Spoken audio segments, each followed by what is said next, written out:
Good evening, ladies and gentlemen, and all in between. Jason, my brother, how you doing, man? I'm great, brother. How you doing? Dude, I'm fucking stoked for tonight's episode for sure. I think we got past 7 seconds before he swore. Yeah. So Did you? Okay, yeah, don't screw us up here. hey, you know. Yeah. But today we have our brother from another mother, Mr. Robert Armstrong, joining us. El Roberto. Mr. Roberto, how are Hey, you, gentlemen? sir? I'm doing well. How are you? Good. Same old. Yeah. Same old. So today we have one of our bands that got us through college, a member from one of the bands that got us through college in the best way. Two of the bands. Yeah. Yeah. So Guy Brogna from Ludacris and Scatterbrain. But he's also owner of a music store as well up in New York, and that's allmusicinc.com. So go there, get yourself a nice axe or a bass or some, you can even rent equipment there. Slapping the bass. Yeah, slapping the bass. And he also works with the community, music community. He's a promoter. And so yeah, we're gonna see what's been going on with him. And today or this week, so tomorrow is John Lennon's birthday, and Thursday night I just happened to catch this show. Nice. How was it? Ringo Starr and the All-Star Band, which Ambassador Jenks, huge supporter of our show, actually sent me the ticket. It was great. Yeah. Dude, it's such a fun show. It really is. I've seen him before. How was Luke? Was he killing it, man? Like always? Oh, look at there. Yeah, yeah. Totally. Yeah. And then we had just look at his lineup, dude. Warren Ham, Edgar Winter, Edgar, Hamish Stewart, Colin Hay, Greg Bissonette. Edgar Winter, dude, he is hilarious. He like was doing the scatty like front man thing. Yeah. Pretty funny. Greg Raleigh was in there? What's that? Greg Raleigh was in there? No. He's not allowed in Chicago. No, I don't know. I'm just making that up. But yeah, it was a really cool show, and dude, it was just everyone was happy. It was cool. Yeah. And so as we're leaving the Chicago theater. We're going down. 2,000 people are leaving at the same time, and the end of the show, everyone's singing as they're walking down the stairs. All we are saying is "Give peace a chance." Yeah, I saw your vid, man. That was awesome. Dude, that was so cool. That just Yeah. I like pizza. Yeah. Yeah, we need more of that. In the world we live in today, Give pizza a chance. It was give stuffed pizza a chance. Yeah. But in the world we live in today, it was really comforting To see that. Yeah. Yeah, everyone coming together. No one was bitching about anything. It's like everyone's just there to enjoy the music like they're supposed to. Yeah, really. So without any further ado, let's welcome Mr. Guy Brogna. Hey, what's There up? he is. What's up, guy? What's up, man? How are you? Thank you for coming Yeah. out. I appreciate it. Thank you. I'm jealous. You guys got like cool backgrounds, and I'm just like, Well, there's 8 dead bodies behind that curtain behind Rob. They're But, drying, 40 days of drying. Yeah. But yeah, so okay, so Don't Call Me Dude is probably one of the funniest fucking songs ever. And the reason why, to me, and other people are like, yeah, it's funny. No, it's my nickname was Dudes growing up. Hey dudes, hey doo-doo. Doo-doo bug. Hey dude. So when that song came out, I was like, yes, they have heard my prayers, And I so much enjoyed that. And I'm a big fan of 50s music as well. And a lot of times when people are watching comedy, they don't dude, you guys are musically intricate. Oh yeah, very. Yeah. yeah, we weren't just funny. Right. We could play. Yeah. Oh yeah. Absolutely. Yeah. Like a lot better than most bands at the time. Yeah, like I equated them of like the new Van Halen because they had that humor that Van Halen embraced. The Three Stooges, but great riffs. Drums are rocking, vocals are great. Great show. I saw them twice in Lauderdale. And what a great band, man. Yeah. Thanks. Thank you. Appreciate it. So back in the day, so explain to people, so when you guys hit, MTV was just like reaching its zeitgeist of everyone's watching MTV. Yeah. Like your life probably changed on the street overnight. You know, pretty much. We were still Ludacris when before obviously Scatterbrain hit, and as I came into the Ludacris band in '88, I was doing the Europe tour with the band. Came back, the drummer from Ludacris left, Dave. We needed a drummer. We recruited an old friend. You know, me and Paul went to Hicksville, and the drummer Mike also was from Hicksville. We brought him in, and as we were still doing Ludacris shows, the dynamic was changing. So a lot more screwing around, I guess, and it just was not the same. It wasn't following the whole hardcore thrash thing. As we were writing new stuff, it was coming out differently. Right. You know, influences, and it just kind of morphed its way in. So as we were writing and putting some of the songs into the Ludacris shows, we were actually playing them as new songs, but people didn't know that we were going to turn into a different band, you know? Right. Yeah. Yeah. And then we kind of felt like the Ludacris name was too, you know, people got that connotation like, oh, they got to be, you know, devil worshippers or whatever. Right. Have that connotation. So we figured, you know, let's get rid of the name, make it a little bit easier to get the band out there, and yeah, and that's how we did it. And I think, you know, basically we went out. I remember going out for the first time. You know, we go to Queens, we rent a 15-passenger van and a U-Haul. That's my favorite picture right there. Dude, that is the best. That just totally like says it all. That's what I say. At any picture that says it all. Totally serious with the nose and glass, you know.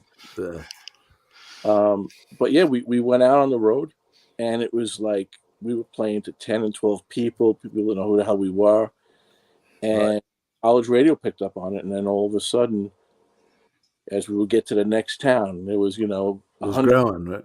Yeah, and then it was hitting college radio, and then people were talking about us. And then I guess maybe it was a month or so into it, and all of a sudden, you know, oh, there's going to be a tour bus meeting you out in North Carolina to pick you guys up. You're going to be doing the rest of the tour on a tour bus. So yeah, everything changed, you know. Then obviously, you know, we got the video onto MTV, and it was a whole. It was pretty abrupt. Yeah. Well, because back then with like the college market, like the big band, you know, for the past 3 years prior was REM. You know, they were like the king of the college circuit. Yeah. You know, so when you guys appeared, you know, like holy what? Like totally fresh left field for the people who were listening to that other thing. You know, but so Guy, did you guys already have a deal at that point? I mean, like when you know what we were still on Combat, you know, Combat Core. But what happened was, you know, they wanted to keep us because they were hearing the new stuff. But we went through the whole thing as, you know, we want to do the name change. They actually had a name change contest. People were sending in different names and everything. We ended up not choosing any names. We ended up taking this name as we were rehearsing. We were playing the Jeff Beck tune Scatterbrain, and we were like, oh there it is. You know, but yeah, so we were with, you know, Relativity, which, you know, Combat, that label, that part of the label. But as we were morphing into Scatterbrain, they were starting the new label, In Effect. And, you know, they brought us as one of the bands to come on to In Effect, 24 Spies, you know, there's all those different bands that were coming out. Right. All kind of, you know, spearheaded that label, the new part of the label. Yeah. So explain to everyone, you know, like the younger kids watching this aren't going to know what it means like to have a video. Like back in the day, you could spend as much as you want, but it's going to take you years to pay it back. Yeah. You know, that first video was pretty involved. Yeah, but you know, so funny back then, you know, I don't even remember honestly what it cost. I don't even know. Yeah. I just know, like, I think the first album cost us $17,000 to make, which was like a big deal. Yeah. You can't do shit for $17,000 now. You know, Right. your basement maybe. Right.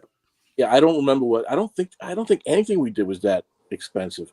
We did the videos with George Seminara, and everyone was just having a good time. We were just a bunch of freaking idiots playing music, having a good time. Yeah.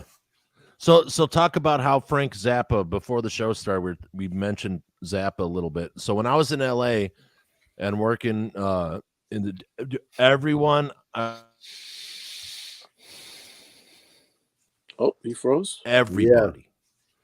There was people lived on the block, they had a party at Zappa's house, that kind of thing. And of course we froze a little bit. So must be the hurricanes. I missed what did you say you went to parties at Zappa's house? No, like there was like you heard these stories. Oh, I went to a party at Zappa's house. Oh my God, I was over there doing the lawn. The kids or whatever. Everyone had a Frank Zappa story. Like everybody had run into, like Zappa would come up because Dweezil would pop in here and there. But I mean, Frank Zappa, he had over 138 albums or something on Pumpkin Records when he died. The ones he recorded about 71 before he died. 172. But after that they keep releasing different versions of stuff. So right, yeah, they're still putting stuff out. But I think the number was 72. Wow. So he's done a lot from 60. Yeah. And people would now people don't know who Zappa is, or if they do, their music files. But back then, I mean, Frank Zappa was so avant-garde to the left field you had to be a jazz fan, a fusion fan, Three Stooges fan. Three Stooges, there's a line. Yeah. I growing up as a kid, you start out very young. I was listening to the Beatles and whatever, 50s stuff that my father played on the radio in the car. And, as I got older, then it was Ted Nugent and Kiss, Kiss hit. That was a big. And then, I started hearing stuff like Yes and Jethro Tull. But I was 11 years old, and I remember my friend's older brother was playing Zappa's Zoodalores, and I just heard it, and like something just made me. I was like, "What is that?" And I went out and bought the album the next day, and then from that day on, I'm a Zappa freak. I'm hooked. I mean, I've always been. Yeah. He was a brilliant mind, man. He's like, absolutely. Yeah, excellent composer. He was the first one to use that. What was it called? That. Yeah. Holy cow! Like he was so far advanced as a musician. Yeah, right. Self-taught musician too. Yeah. But of course, the humor in it. The humor was great. A lot of funny shit that he did. But if you listen to the musicianship and the guys in his band, I mean, unreal. Always. His bands were always legendary. I mean, and Dweezil, continued his music on after he died, and same thing with him. I mean, he not only did Dweezil become an incredible player, his band that he put together, this young band, they're just phenomenal. Mm-hmm. Yeah. There was a 6-month period where I worked at this company, and we rebuilt mailing machines that seal the envelope, put a stamp on it, and send it on. Right. Well, it was all metalhead musicians and other people. So everyone, bikers, whatever, everyone would work their shift with sunglasses on. And for like a 6-month period, all we listened to was Joe's Garage, like all day long. See this pen? Like, oh my God. Holy, for people who don't know Zappa, and then of course explain Steve Vai. I see you have some Steve Vai merchandise at All Music Inc. Yeah, I just noticed that. I noticed you had a gem of his. Yeah, I actually have some of Steve's old guitars. I've done a lot of stuff with Steve. I'm friends with Steve's brother Roger and Roger's son Roger Jr. So I had some of Steve's old guitars that we've had up for sale. Yeah. He lived just right up the road from us. Yeah, he's a Long Island boy, right? Yeah. Yep. I was on there earlier before the show. These guys sent me the link, and I was like drooling, man. I was like, wow. I saw you had one of Patrick Huffschmidt's guitars too. I was like, yeah, it's a cool guitar. Oh yeah, Huffschmidt's he's great, man. Yeah, he's one of my yeah. favorite Jason just started building his own guitar line, Knuckle Draggers. Yeah, Knuckle Dragger guitars. Dipping my toe in it, but yeah, dude, they look great, man. You know, thank you. Quit trading them for Gibson. It's fucking Les Pauls. He's gonna have the largest collection of Les Pauls, brother. You got to send me a link. I want to check it out. Yeah, I'm just starting, but you know, probably about five deep, 5, 6, something like that. You know, yeah, you gotta start somewhere, man. Yeah, you know, and for you, 5 deep is pretty good. He said. We've known each other for 35 years, guy. What are you gonna do? You know? Yeah. But okay, so you got a new record deal. You had to do the renaming thing. So the business is out of the way, and then you guys hit MTV. Were you guys like, no way, or were you like, fuck yeah? Well, listen, from day one, we never thought anything would. We just, we're just having fun. More music. There was never a day that we said, "Holy shit!" We just wrote "Don't Call Me Dude." It's the next big hit. Right. I was like, "Who the fuck is going to listen to this stuff?" It's just the story. It's sad but true. You know, just stuff that, like, you know, if I go back and listen to it now, and I listen to, like, you know, I'm With Stupid or whatever, and I go, man, you know, we did great playing, some really good musicianship there. And, you know, I love playing and stuff, and I still love playing all that, you know, Ludacris stuff and everything. I definitely get a kick out of it. Yeah. And when we get together and play, you know, it's great, but we never, I don't think any of us ever thought that it would go where it went, you know. Oh, before the show, me and Rob were talking. We're like, you know, we're talking about, you know, the track listings for Here Comes Trouble. It's like, okay, Here Comes Trouble, Earache My Eye cover of Cheech and Chong song. That's that. I'm With Stupid, Down with the Schlips, Slight Return. Yeah. Sonata number 3, Mr. Johnson and the Juice Crew. Oh my God. If I Were President. If I Were President. Goodbye Freedom. Hello. Be a Johnson Day. Don't Call Me Dude. Drunken Milk. Dude, what a great album, top to bottom. Right. And Drunken Milkman that's hilarious. That came out of Ludacris shows in Europe where we were just throwing around, you know, doing this like jazz thing, me and Dave, and then, you know, Paul came in with the guitar parts, and then Tommy's just stream of consciousness. You know, he just came up with some crazy shit, and that was it. Well, you changed up Down with the Ship too, from Ludacris to Scatterbrain. That was when we were doing Ludacris. It was like the original song had breaks, you know, it would stop. So when we were rehearsing, I think it was even rehearsing, or maybe it was live, I don't remember.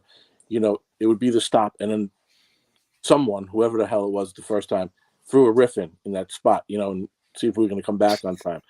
So, and we were like, "Holy shit, this is perfect." Yeah, that just happened that way. Oh my God, what a great song! I was showing a bunch of dudes at work. They're like, "What?" You know, people who didn't know, and they're like, "Oh my God!" So, you know, there's like at least 5 new Scatterbrain fans. Well, you know, one that I had completely forgot about, and just before, you know, ahead of the show, I started going back through some stuff. You know, getting old, you're like, oh yeah, but This Party Sucks. Oh my God, it's great, dude, man. Yeah, we even made a video for that. Did you ever see that one? Yeah. Yeah, I was just before the show. I was just watching Big Fun. Yeah, before Rob came on, and oh my God, you know. And what's interesting too is like at the time, like the best videos, believe it or not, were by David Lee Roth. He directed, and it's like you guys are in the same vein. Obviously, I'm assuming big Van Halen fans anyway.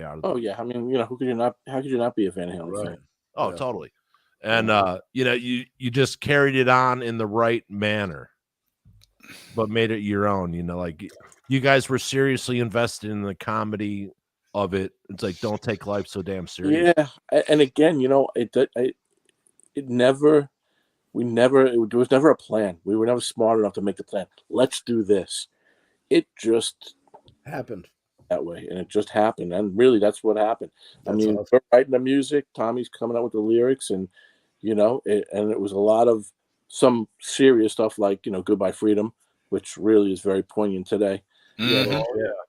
You know, and then stuff like, you know, Don't Call Me Dude and I'm With Stupid, and you know, even the other albums, you know, there's a lot of cool stuff on it. Yeah, Yeah, another great one.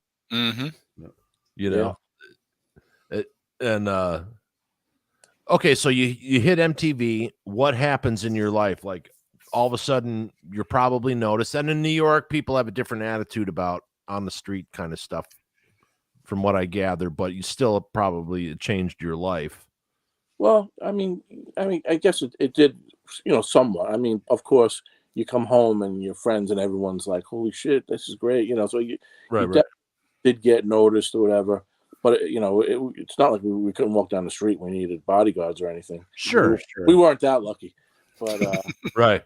I mean, obviously, being on the road and going from, like I said, I mean, I'll never forget going out and playing to 12 people in Pennsylvania, going, "Holy shit, this is going to be terrible." Yeah. And then playing to packed houses, and we're doing interviews everywhere, and and then where we really hit, the album really hit big in Australia. It was the top 10 on the pop charts.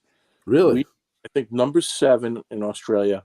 We were on the top 10 with Prince, Madonna, I think David Lee Roth, and there was Scatterbrain on that list. So we were, still big over there. We spent we went twice, a month each time, and we were really big. So that was our biggest, stardom. Did the rock star thing. Right. So Europe, not so much. I mean, we did go there and play. The Europe crowd was a little bit different. That was more of the hardcore Ludacris thing, but it was nonetheless, it was cool. Because at the time when I found you guys, I was just being exposed to the Descendants, and another band that's funny at the time, All-Ular Bassmaster General, and was a big Zappa fan, big Van Halen fan. So it only made sense when it made sense that you guys percolated out of that. You knew there was something coming, but you just didn't know what it was. Yeah, it was. It just it kind of morphed itself, and it just happened. It was very natural. So, I mean, do you guys doing anything these days? You still getting together and doing some gigs here and there? Or? We do Ludacris. What happened was, like, after we disbanded in '94, everyone went their separate ways and was doing their own thing. But I kept, saying to Tommy, we should get together. We should do it again. We should, go out. No one was going to go on the road again like that, right? Right. But go do some shows. Yeah. And Tommy was just never down for it. He didn't want to do it. And then 2007, he called me. And I remember why. He went to a Crumbsuckers show, a reunion, and he said he was walking down the street talking, going to the show, and people were coming up to him going, "Oh, I freaking love you, Tommy." So he calls me up. He's like, I think I want to do it. He had to see that, had that feeling again, Right. Yeah. And I booked 3 shows. We did BB King's in New York, the Chance. Oh, Poughkeepsie. That's my old stomping grounds, man. And we did a Crazy Donkey in Long Island. And the Chance is closing down, right? Did I hear that correctly? It might be gone now, I think. Yeah. But we actually, so we decided to do a Ludacris and Scatterbrain reunion at the same time. Oh, that's cool. It was cool, but it was a little crazy because we haven't played together in so many years. We had to relearn all that shit. It was like a workout, relearning and getting your fingers used to, because we weren't playing like that anymore. Really, right? Barely playing at all at that point. This is now 2007 from the time we broke up in '94. Although we, like me and Paul and Mike, have been playing, doing other things, and Glenn. I don't think no one was doing that type of stuff. So to get it back into your hands again and relearn it, it was a lot, but it was a blast. So we had a really good time.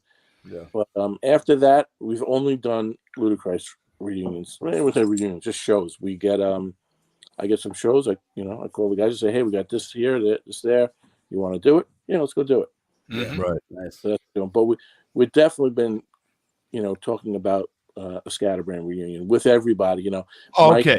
Mike is in Florida, so Here's okay. I'm gonna go ape shit. I'm gonna totally geek out on you now, guy. Okay, so you guys are like literally the Gen X band.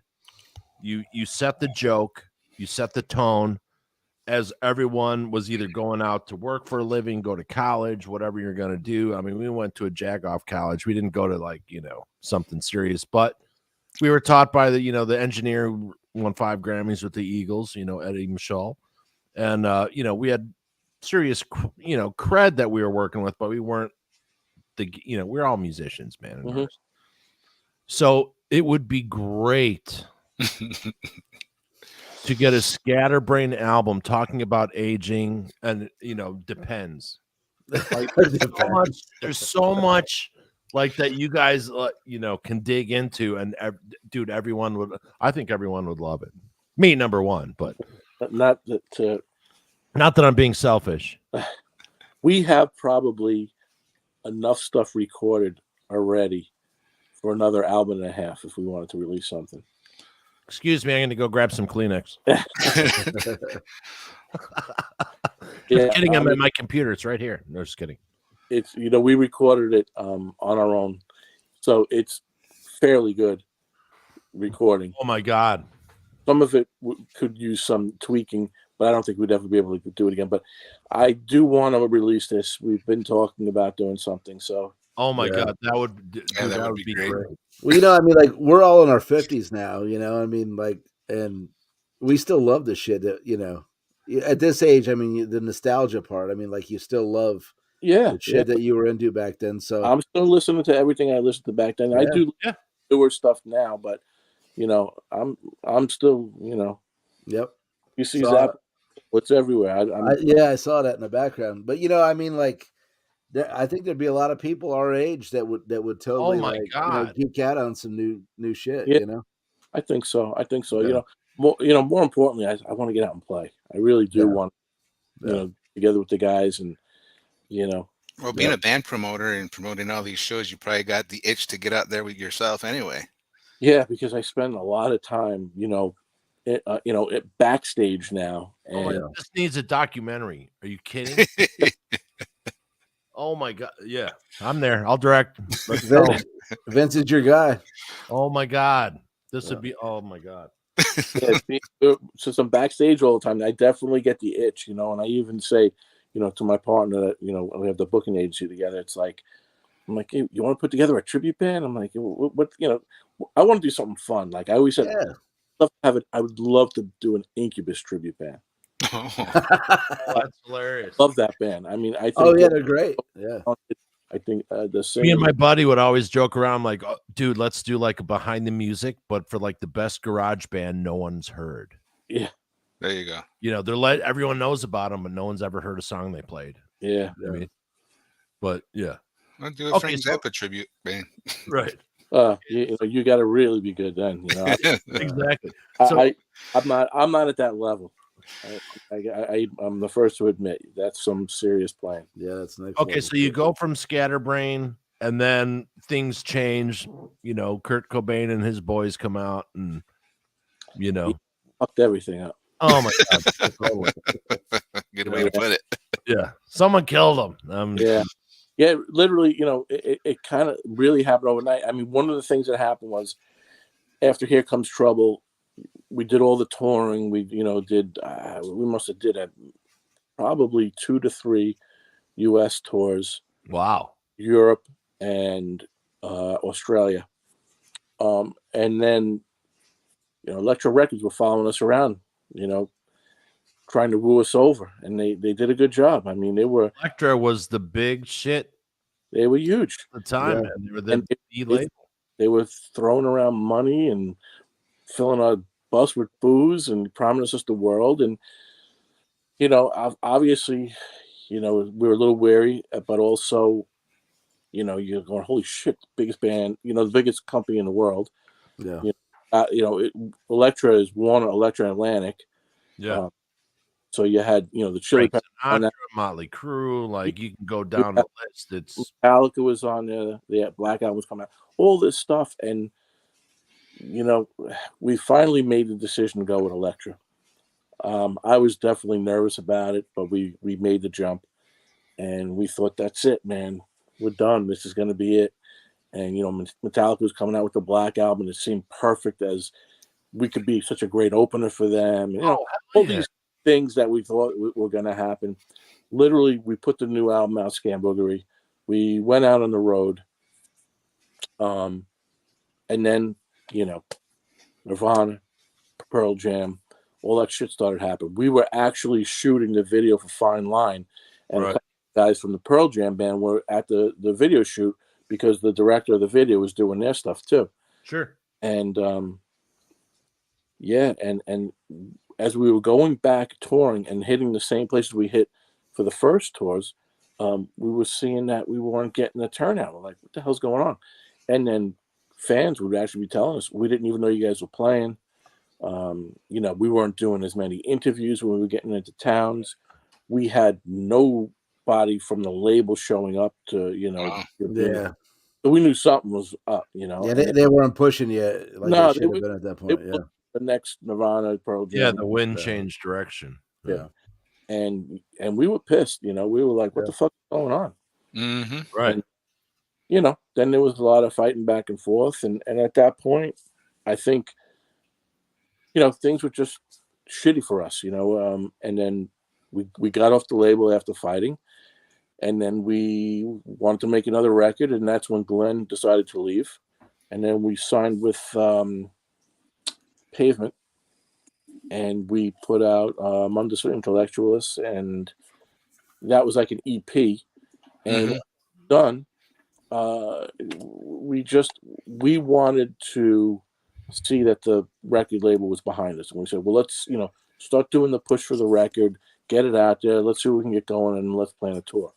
They just wanted us to go right out on tour, and we were just like, no one knows about the record. What are we let's and then there's a whole nother shit show brewing with that, and then that whole thing fell apart.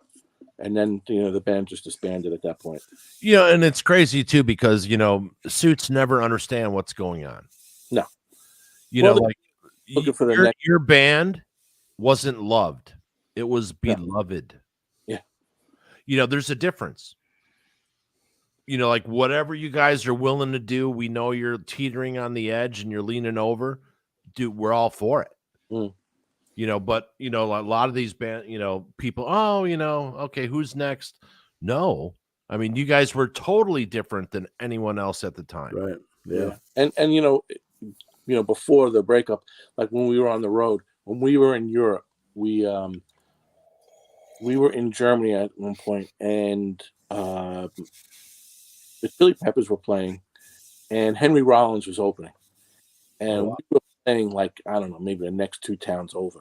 Henry Rollins ended up getting sick and he couldn't do it. Our tour manager called up the Chili Peppers tour managers or whoever they called and said, hey, we know Henry's sick. We'll cancel our gig. Let us open, you know, for them. They said, okay. So we went, we played the show, and it was a big stadium, and it was, nobody knew that we were playing. It was literally like last minute. We were driving from the other place and showed up and got on the stage. But we killed it. The place loved us. Half of them had no idea who we were, but we were. Oh, you guys are a perfect match for the Chili Peppers. Absolutely. We were like, wow, this is you know, this is what we want. We didn't want to be the headlining band all the time. Sure. We wanted to be an opener for a bigger band, you know. Although we're headlining our own shows, you know, in the bigger clubs, that was great. But then we wanted to take that next step and say, all right, let us get into, you know, the opening slot for bands. And then while we were there also, we ended up doing 2 shows in Italy with the Ramones. You know, nice. And you know, nice. Oh, that's another perfect match. I don't see how we fit in with them, but you know, still awesome though. Attitude though, like it was great. Jokes on the audience. The audience is in on the joke. They get it. We had a great reaction. We were worried that it was going to be like, who the fuck are these guys? You know, right? You know, and we had a great reaction. It was really cool. And but yeah, I mean, it kind of all went to waste. Even when we did, you know, we were asked to do the soundtrack for Encino Man, and we did the LL Cool J song. Yeah. Oh yeah. Mama said, "Knock you out." Yeah, we literally were in the garage rehearsing for writing the new album, and we get a call, and it was whoever it was from Hollywood Records asking us to come down in 3 days to do the recording of that song. So we literally had like 2 days to take the song and decide how we wanted to do it. So we did. We go in, we get to the recording studio in LA. It was actually the studio where Metallica did the one video. I always forget the name of the studio, but it was this gigantic, huge, like a basketball court for a live room. Right. Huge control room. And when we got there, we started playing the song. They were like, "No, we want it to be more scatterbrained." We're like, "What? More funky," and because we did it more heavy. So we started redoing it right there, and I came up with the slap part and everything. And we just changed it all around. And by the time it was done, we were like, "Man, this came out really cool." The guys from Suicidal, their other band, Infectious Grooves, they were there. Yeah. Oh, dude, what a great band, Infectious Grooves. We were waiting to go in to finish the track. Yeah. When it was all said and done, we were like, "Holy shit, this is it."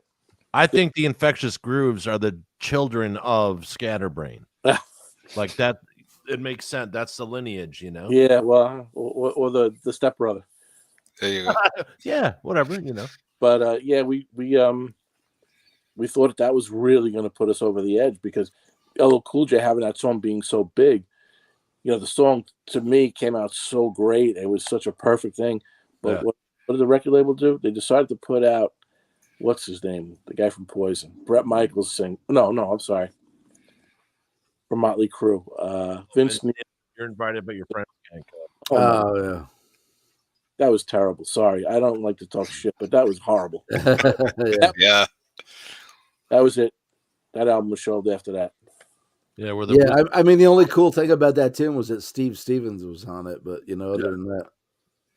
Yeah, but nobody got to really hear that album, so kind of disappeared. So we were kind of disappointed with that one. And he also charted in Australia with one of the best album titles ever, Live from the Basement. Yeah. Well, you don't want to know why it's that? Yeah. Yeah, that recording was from the basement in Dallas, Texas. That was the name of the club. Oh, right on. Okay, gotcha. Yeah. All right. Yep. So for whatever reason, that Virgin Records in Australia took the Here Comes Trouble album and it took the live recording and made a double CD. Okay. Right on. That was actually recorded that was a live recording for, remember the AM station Z-Rock? Yeah. Yeah. Yep. That's where that came from. They wanted to do a live broadcast of us from that club. Dude, we went to school with someone. His name was Andrew Sheffield. We're still looking for him. But he literally, what did he have, a 1973 Catalina or something? Yeah, Ship Brown Pontiac Catalina. Brown. Yeah. That's Andrew. Where's Andrew? Okay. Yeah. Dude, his whole car was held together with fucking WSHE fucking Z-Rock fucking bumper stickers. That's funny. Dude, oh my God. Every time he went to, that's going to cost me. Dude, we're driving down the block. Well, give me $1 or $2. Yeah. His grandfather was like the president of Hebrew National Hot Dogs or something like that. Yeah. Yeah, and it's amazing too. Like, so how much influence did you have from like Alice Cooper? Because that's in there as well. Because anyone who's got balls enough to wear silver on a stage after Ace Frehley, like, that was like oh my God, he's wearing silver. That's fucking great, Yeah, I never really to Alice Cooper except when I was really young. I remember seeing, him, I guess on Channel 7 or some TV show, and Alice Cooper coming out with the, the snake around his neck, and we're like, oh wow, that's cool. But other than that, it was music. I don't think any of the other guys. I mean, really, if I look like kind of collectively at the band, what everyone was into, a lot of Southern rock, Skinner, Allman Brothers, but then a lot of fusion, Mahavishnu Orchestra. Wow. John McLaughlin. Yeah, John McLaughlin. I mean, Zappa. Tommy was more into the kind of punk stuff. Glenn was kind of all over. He was into the Dead. He was a Zappa fan. Mike was more metal stuff. So I mean, there was so many different influences, and everyone liked something a little different. But well, as it should be, Yeah.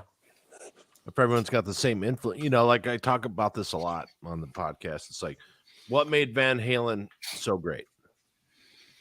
Well, everyone else at the time they were filtering the blues through the UK, through the Stones and Zeppelin and, all that kind of thing. But Van Halen, they all came up on jazz, so it's a totally different, backbeat, boogie woogie, totally different style of writing, but they were all into that jazz. Like my dad was a huge jazz head. He was a magician. So all of his stage stuff was, so I grew up with all this great jazz and, that's the difference between Van Halen and everyone else that came out at their time. Yeah. And Van Halen came from a musical family too. Yeah. Yeah. Whole family. Yeah. They were playing, jazz trio with Alex, Eddie and their dad. And, Dave was into, all types of, dance music and jazz, but, there's a marked difference. Like my son, he works with some rap bands and he's like, hey dad, can a couple of people come over from music history lesson? What? Okay. So they come in and they're looking for some new beats. Sonata number 3. Yeah. I'm like, hey, are you familiar with jazz at all? And they're like, what's that? I'm like, oh my God. Yeah. I'm like, okay, here's John Coltrane. Here's, the crazy heroin addicted, piano player. Yeah. Here's this guy. Here's Rollins. Here's, I'm like, okay, here's 10 bands come back in 4 months. And he comes back. And like, this guy's coming back every 4 months. I'm like, dude, all you got to do.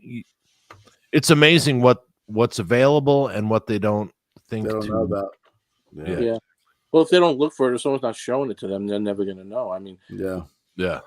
Years ago, when I started working at the music store, I opened up another location, and we did kind of a rock band thing. We were bringing kids in, even if they couldn't play, we would teach them, even if it was 5 songs, put them in a band. And 6 months later, we had them performing, and what were they playing?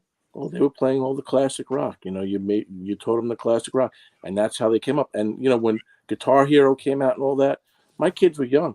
I hear my kids now singing all the classic rock songs because of that. Right. Yeah. So if you show the kids, you bring them up on it. Listen, kids are still playing, Smoke on the Water when they come and try the guitar out for the first time. Oh my You God! don't have to sign up.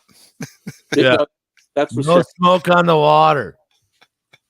Yeah, like by the time my youngest son was 6 years old, boom, Seth, who's that? Stevie Ray, who's that? That's Eddie. That's Freddie Mercury or Brian May. Thank you. We have a couple of comments here. Metalhead Fred Bonanno. Big Fred, who's also a co-host on Monday Metal. He gives a comment here and he says, hey guys, what's happening? What's up, Freddie? Roger Chance says, LOL, I worked at WEA. And then says, play the sweet sounds of heaven. Okay. Okay, so what's it like transitioning from, so you guys totally had no idea that this thing was going to boom. All of a sudden you boom, and then it retracts, and then you have to get on with what's next. Life? Yeah. Yeah. How did that affect you personally? Yeah, it was weird. One thing always sticks out in my mind is coming off the road. We're in our early 30s at that point. Okay. I remember Ozzy was trying out bass plays, and I'm like, maybe I should go try out for Ozzy. But I'm thinking to myself, I don't want to, get a gig for 2 years, and I'm in the mid-30s. You're thinking it's old now. In mid-30s, and what do I do now? I was, conflicted, and everyone else, Mike was still playing, Paul was kind of doing some stuff, but everyone was really kind of working and playing on the side now. So, but I came home and I'll never forget going to a gas station pumping gas and someone pulling going, "Hey man, you're the guy from Scatterbrain," and you feel Yeah. I'm like, wow, I'm starting Right. all over again, you Yeah. know. Right. And it was a weird feeling, but whatever. I started a couple of businesses, and that's what I did, and then Yeah, now you were lucky enough to have a mentor in the music business on the instrument side. That someone who seems to like who followed you oh, you mean and well, believed in you enough and then brought you in as a partner in all music, correct? what happened is that the store All Music used to be a store called Stroud. It was Okay. in my neighborhood. It was there from probably the early 70s. I was going in like 7, 8 years old.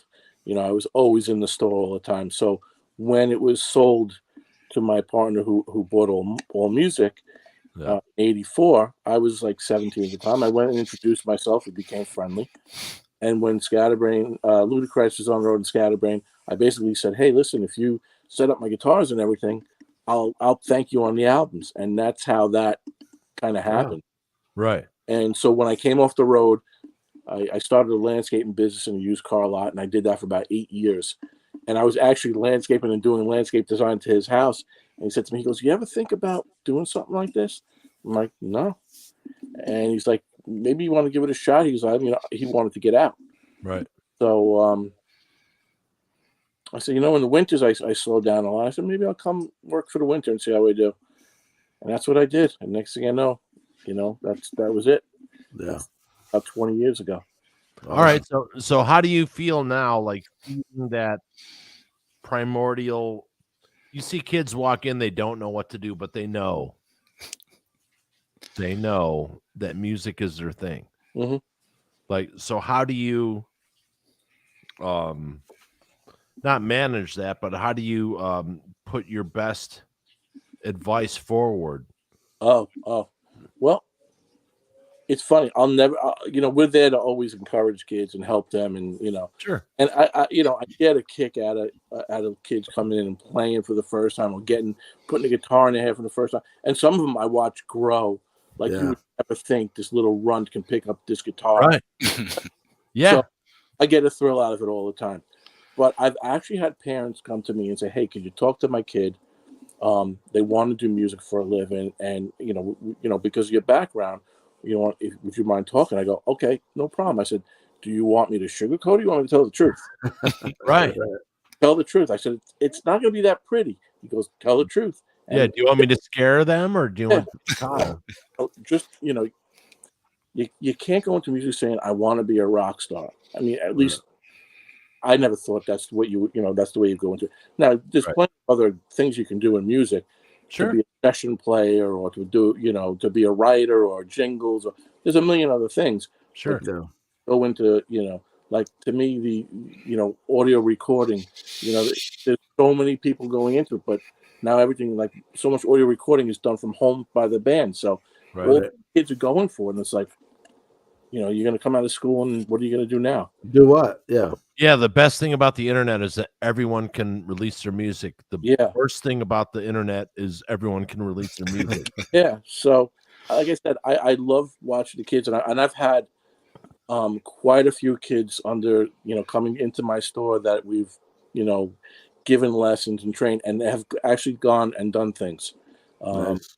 Actually, Paul's nephew from Scatterbrain, Paul Nieder from Scatterbrain, his nephew has taken off tremendously. He's really big. So yeah, I definitely love seeing the youth and the next generation coming up and taking over. Yeah. So how do you feel now? Now like we're moving into that position. You're a music elder. So what is your view? Because I know we're pretty sure you want to protect the guys that you have coming up. But so what is your real life advice to them? As far as what, if they say they want to go into music? Yeah, music, yeah, but it ties into everything else too. I don't know, man. Listen, I always did everything like I just went for it. I was going to do it. I went for it. Like I said, I came off the road. I was like, holy shit, what am I going to do now? I bought a van and some equipment, and I started a landscaping business. I grew it into a big business. You know, I've always, been working for myself my whole life. Yeah. So it's the same thing. If someone says, I really want to do it, well, go for it. Do it. Have a plan that if it doesn't work out, you have to do something else. Because I know guys in our 50s that are still trying to make it, so it's, at some point you got to, open your eyes and say, I got to try something. That's very interesting because there's the whole level of mediocrity right now. It's like, why wouldn't you want to excel? Oh, well, I don't want to make what? You're not going to make other people feel bad. Yeah. Like, go out and kick some ass. Yeah. And, I'm the first to be like, in awe of people that are talented, be like, oh my God, this guy wrote a great song. And it doesn't, I can listen to a pop song, to a ballad, to, it does. I don't really care what it is. Good is good, So exactly. I can definitely dig any of that and always would, encourage people, but just like anything, to me, going to college, if you're going to college to become a doctor, you're going to get your degree and you're going to come out and become a doctor. But if you go to school and you're going to, study, guitar, and you're going to hope to come out and be a rock star, it's, I think you got to get a little more focused than that. Right. Okay, so now you also work with, you have a rental department, you work with local, you work with your community, you're tied into that. Yeah, but the store has, we do everything. We do sales, we do rentals, we do lessons, we do repairs. So we do a little of everything. A little modeling shot there. Yeah, look at that. Hi, Guy Brogna, sexy musician. Yeah, so we do all of that. Look at my hair, you bald bastards. Yeah. Suck it, Baldy. Yeah, suck it, Baldy. I'm trying to keep it all. It's just gray as hell, so I don't have a choice. Hey, it doesn't matter. So I do between doing that, doing bookings, I book a lot of bands. I got shows coming up tomorrow, actually. And I do a lot of tribute bands. Okay. So what's the difference between being a musician and being a promoter? Because you promote local music, you try to keep it alive. What's your stance on, costs are way different now. So how do you figure that out? What makes it right? Well, this is, the stuff that we're doing is not the level that I was on. This is most cover band, tribute band stuff. Yeah. How was the Meatloaf show last night? It was actually really good. Yeah. Yeah. Tomorrow Meatloaf night, show? Don't let your meatloaf. Yeah. Was it a tribute band or? Yeah. One of the local theaters here. Dude, that guy is so amazing. Meatloaf was like, and then there's Crystal Ship tomorrow night, same theater. Yeah, that does it here. He looks and sounds like Meatloaf too. Oh wow! Ended up.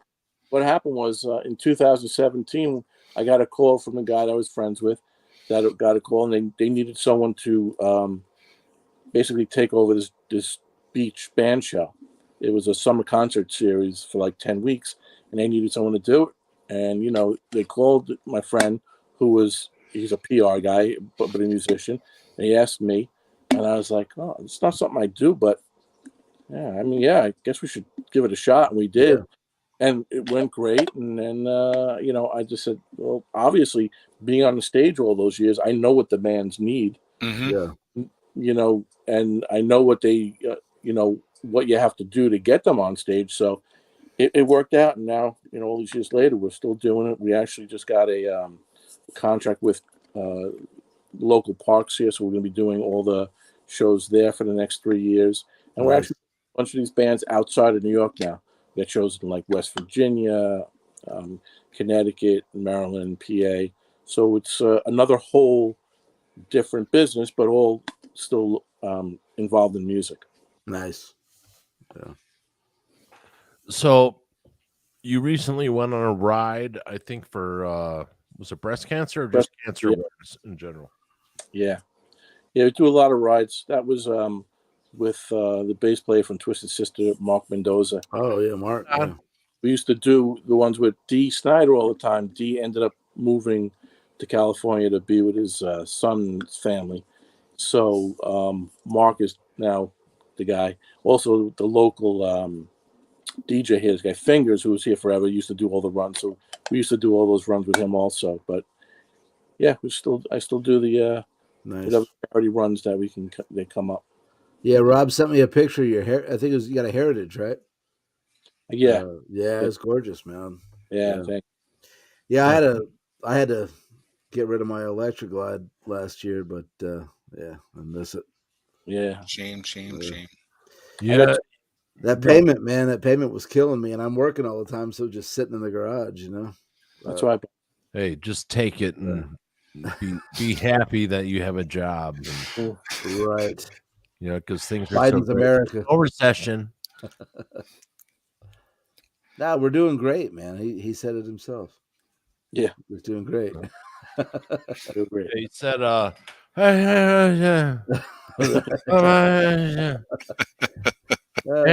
and anyway, holy shit. Like, dude, if the fucking Orange Man Bad would have said, what? Dude, the guy can't even finish a fucking sentence. Oh, please don't get me started. Holy fuck. Fucking now, get me started. Right. Coming on, and I'm gonna get Guy Brogna started. Yeah, I'm just gonna say. What the fuck is going on with our country? Oh, please. Holy shit. That's for another show. Yeah. I'll do with this.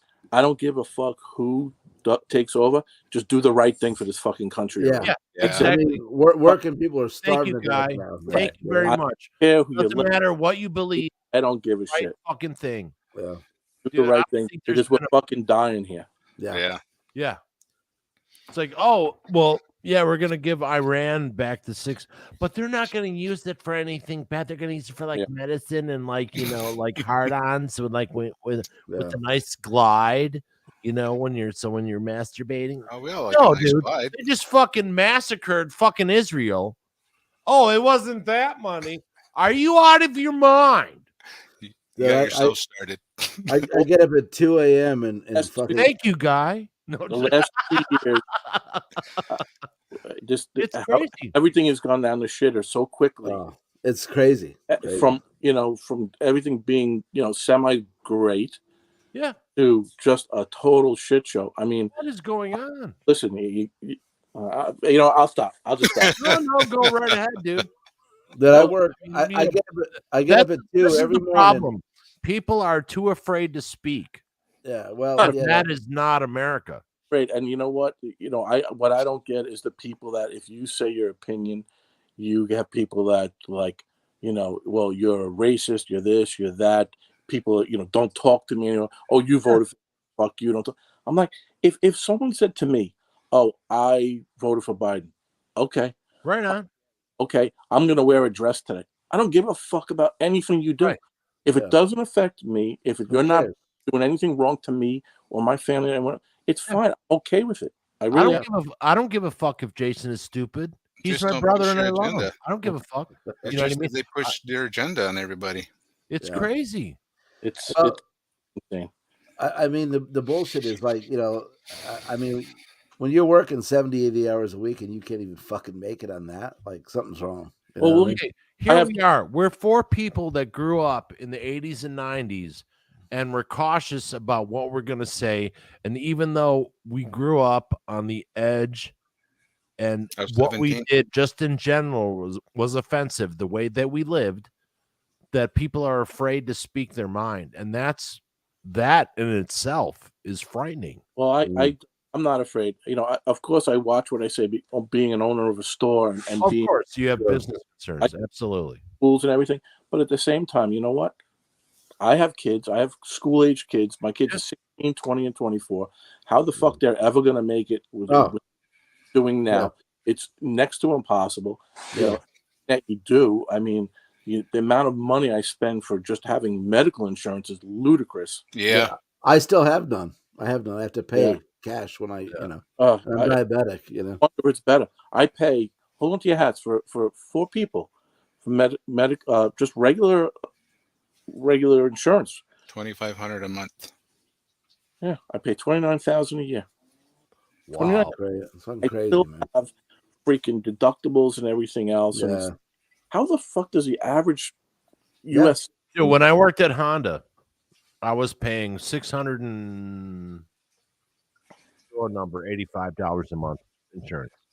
long time ago? But and if you but $12,000 I had to pay out of pocket first. Yeah. Oh yeah. Are you out of your mind? I don't have $12,000. It's insane. Who the hell does nowadays? If I sold Jason's ass, I wouldn't have $12,000. Shit, Maybe nobody pay $5,000 for on it, a man. Good Friday. We have the money to give away to foreign countries and everyone else. Yeah. Put up in and then they demonize anyone who speaks out, and that is what fascism is. Yeah. Well, listen, if you want to have me back on another show and talk about this, I'll fucking go up. Fuck yeah, dude. I was gonna say we hooked a big left here, didn't we? well, here's the thing, but everybody's tired, man. Who's gonna be the honest people?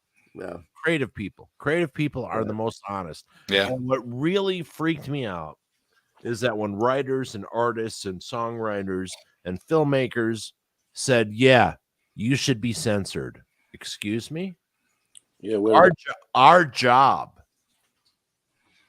as a creative person is to be the first on the battlefield and the last one to leave. Are you guys familiar with Howard Stern, where you are? Oh, absolutely. Yeah. Absolutely. Okay, Robin. He's a guy that made his living on fucking with everybody. And I've been listening. He was on WNBC. Yeah. WNBC. Yeah. WNBC. He did a total about face, man. He is.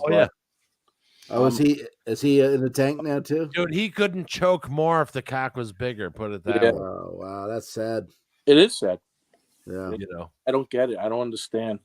And there's nothing wrong with being free about ideas. I mean, that's the whole point of the country. Yeah. Look, if you look at Facebook is censoring people left and right. I'm watching people saying, "Oh, they shut me down for a month. They shut me down for a week because I wrote this." But meanwhile, they'll do that. But I get these false things that they're trying to get me to click on, saying that I'm doing things that are illegal to the system. Well, but they can't stop that on their own. If they want to charge someone with misinformation, let's make that a blanket statement. Yeah. If they want to charge politicians with lying, oh, please go ahead. Please. Yeah. Because all of them are. Oh, They're yeah. like, oh my God, this politician lied. Yeah, you all fucking do. Nobody believed me when I said I never voted my entire life because I always felt like, whoever the asshole that got in, I still had to get up in the morning and go to work and do whatever I do. And, you followed whatever you had to follow. But when Hillary came around, I was like, there's no way in fucking hell I'm letting that witch get in. Dude, I've been Snoopy Woodstock for fucking 25 years. Snoopy never fucked me. He's never gonna. He's on the good side. I just can't bring myself to vote for national office. It's a joke. That's now it really is. Now it's really out of control. Yeah. I'm from Chicago. You guys are from fucking New York. You know how shit gets done. Yeah. It's no secret. Everyone knows people from the mob. Everyone knows people who've influenced the people that influence the people. There's no secret here. Isn't the Chicago mayor Beetlejuice? Isn't that her? It was.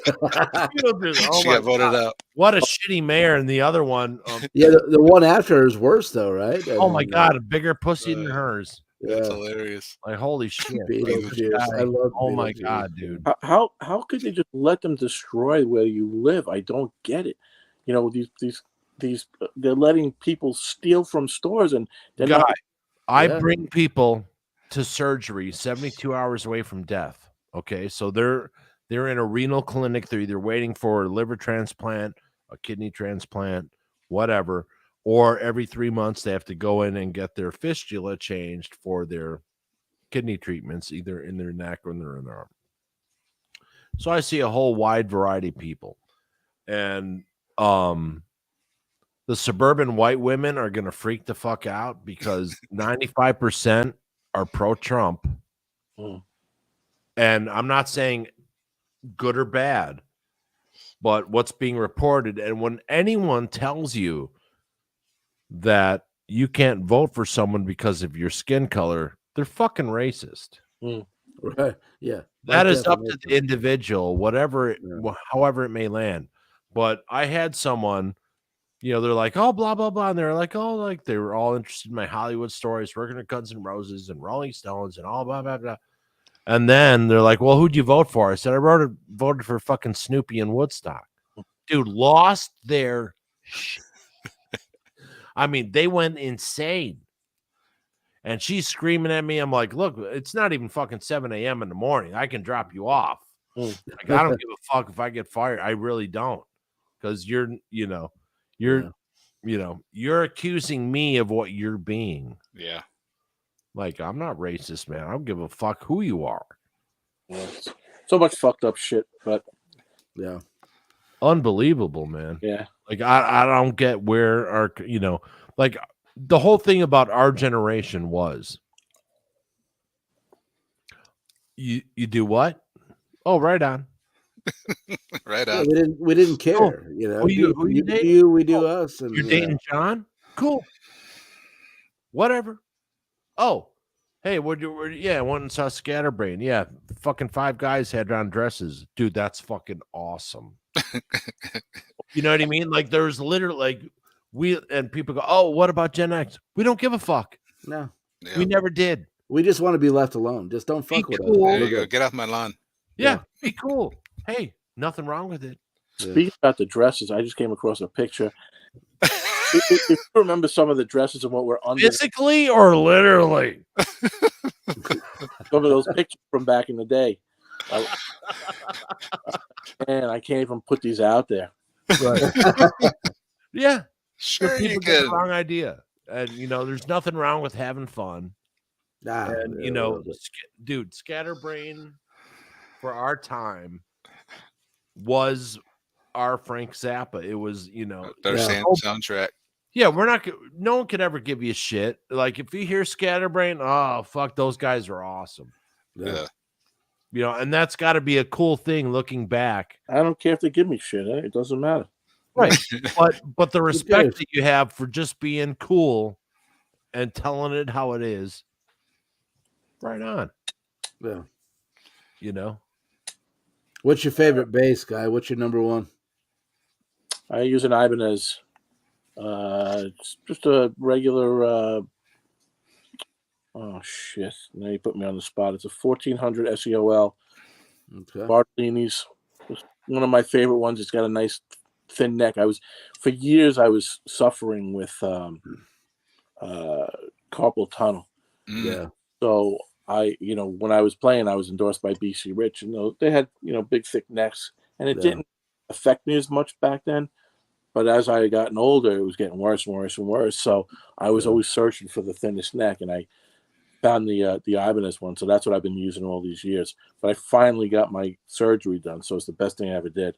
Right. Use my hands again and have about 95% feeling in my fingers again. Nice. Yeah. So you're a decent guy. We here at the podcast, the whole reason why this started, the reason why we do it, my brother committed suicide 3 years ago. He's a veteran. And so we're always positive, pro mental health for men. And in a time where it's not safe to be a man, and a lot of people don't have time to talk to be. Sorry, I said that wrong. People have a problem if you're a man, you speak out. So you did a ride the other day, and you're obviously pro anti-cancer. So what are the things that you give time to support your community other than, music programs and that kind of thing? Yeah, I mean, it's always good to give back. Sorry about your brother. Yeah, always. Thank you. you know, you got to help the next guy, you know, or girl, whatever it is. Right. Yeah. And I think, you know, bikers, you know, people always worry about bikers, but I think the biking community has one of the most philanthropic group. Dude, the biker community No kicks doubt about it. some fucking ass. Yeah. And anyone who says anything against them obviously has no clue. Yeah. They're the first. Oh, what happened? Okay, here's $500. They're the first person to fucking step up. You know, the dredge of society, as some people see, are the first people to stand up and say, "Yeah, I got $200 for That's you." it. One thing you always know: never trust someone in a suit. There Yeah, you go. Not the guy with the tattoos or the long hair. It's the guys in the suit. That's Yeah. right. Fuck you over. Oh, Absolutely. totally. Like one time, At band camp. roadside, I'm getting my ass kicked. Right, 3 guys in Harleys pull over and they stop it. I won't say how they did, but they did. They stopped it. And it was a brotherhood thing. It had nothing to do with anything other than that I had long hair. Another time, I'm at a bar in Page, Arizona, and someone's giving this guy shit. There's 3 union guys around this Native American dude. And I walk up. I'm like, hey, man, what's going on? I say, hey, can I have a Bud Light? I slammed it, smashed it, turned around. I said, okay, motherfuckers, let's go. You know, because even though, you know, they didn't know anything about them, you know what I mean? But to me, it's my buddy Rob here sitting at the bar, or my buddy Leon or whoever. But to fuck with someone without knowing anything, It should happen all the time. It's the new way, man. It's the new way. what the hell's going on? Nobody can mind first of all, nobody can mind their own business anymore. That's the biggest problem. Right. Would you fucking trim your bushes, you fucking cunt? Jesus Christ. But sorry.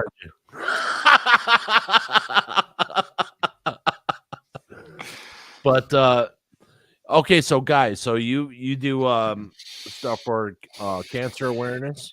Yeah. You're in for the music community. What other things do you do that we're not aware of? Shit that I can't tell you about. I understand that as a man from Chicago. Don't worry about it. I do. I do enough. I do a little of this, a little of that. I got 3 kids. You know, I just you know, I do whatever I got to do. Stand-up guy. I work a lot. Yeah. You know, you're a stand-up guy. You've obviously, you know, you've given us, you know, everyone looks at a certain time in their life as the gold years. You know, back when Jason the Knuckle Dragon Caveman motherfucker had hair. Right. When I had hair, you know, actually Rob has more hair now than he did in college, which I don't understand. It's weird. Weird. He had some kind of fucking anxiety thing or whatever. Yeah. But it's very interesting this many years on that you have the effect that you do, and that's not undermining or cutting down anything. It's that it's not nostalgia.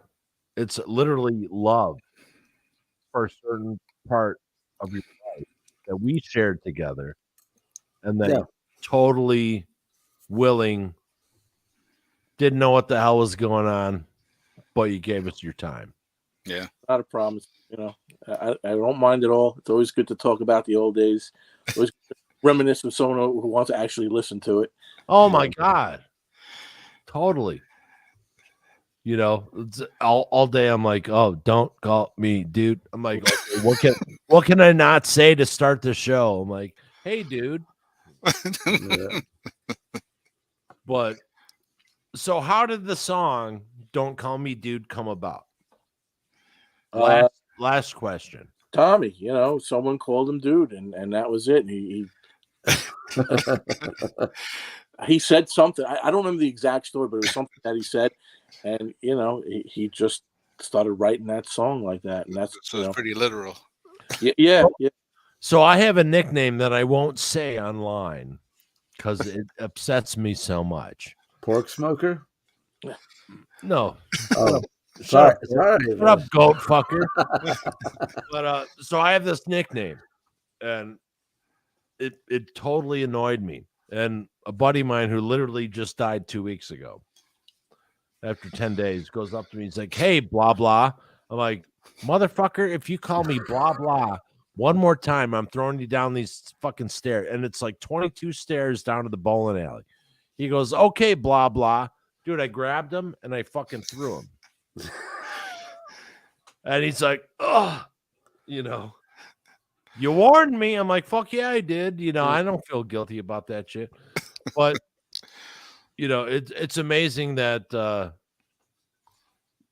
the pain that people have as their own personal nicknames can come back and be a totally hilarious and celebratory tune. You know what I mean? Yeah.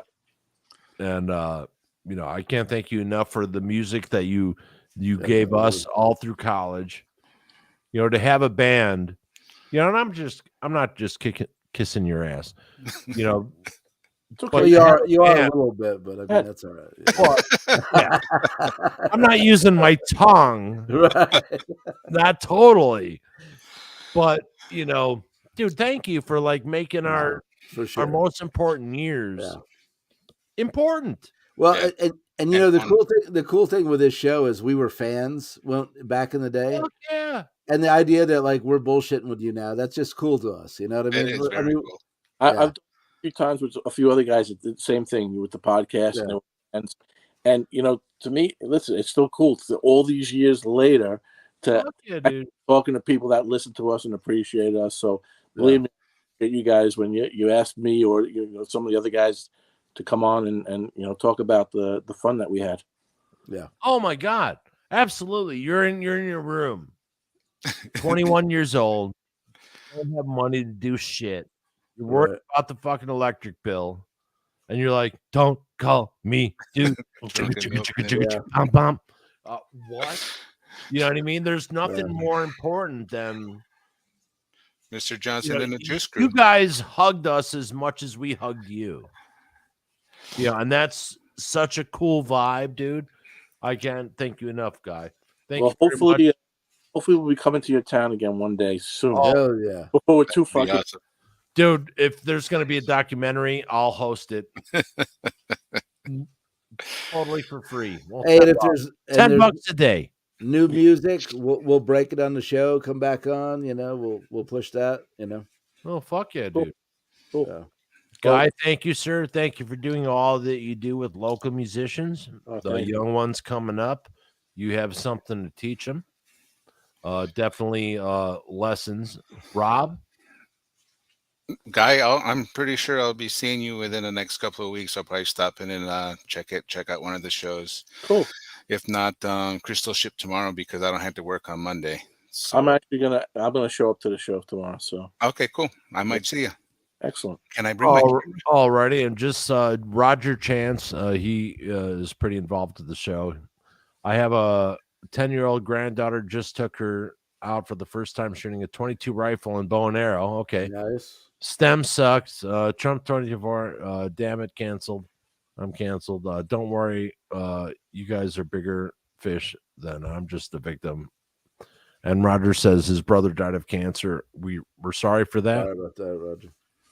Absolutely. I lost my brother to suicide, and he's a veteran, and we need to do more about that.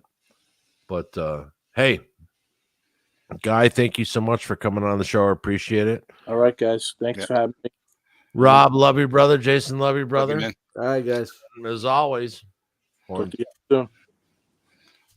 All righty. Nice, Rob. And don't forget to like, share, and subscribe. I'm V. That's Jason. There's Rob and Guy.